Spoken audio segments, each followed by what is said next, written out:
here. Just actually here at the Brierleys. It's April 28th. Water levels are about 170, 180-ish. Just want to give a little update for folks on the Brierleys as far as how it looks now after the floods of last year. So anyhow, this is what we got here now, as you can all see. So pretty much this was the entry wave just above the Brierleys that you can see here. It's actually got pretty decent entry from the eddy.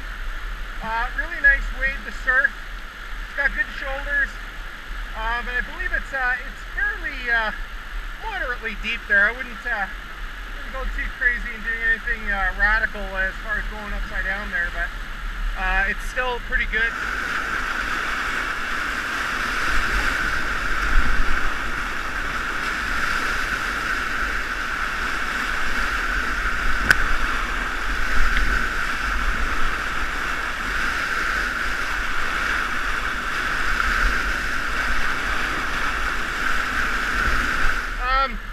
You can actually sneak up here. I'll just walk up here. It's up the eddy. You have to kind of get out of your boat to do this one. But a little bit of an eddy here. A little bit of an eddy. And then entry to that wave there. So that wave's actually become a little more defined at this water level. Once again, it's a bit of a one-shot wonder unless you're going to walk up here and get up into your boat and slide in.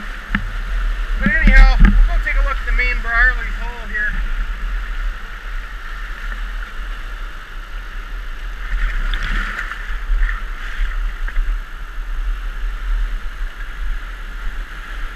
So really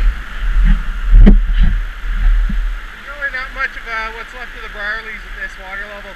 I'm going to keep updates of different water levels, but the Brierleys is actually just behind this wave right here.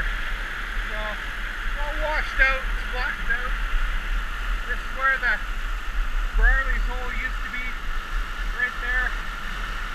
Like I said, not much has really happened as far as keeping the hole itself. So anyhow, that's what we got here at the Brierleys. It's not good news for folks that are traveling. Still a decent wave to surf on.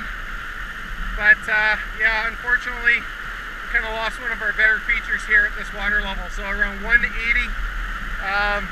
Yeah.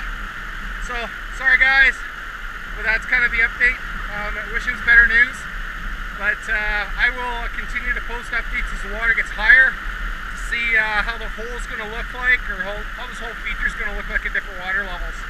So have a great season paddling, and stay tuned for more updates.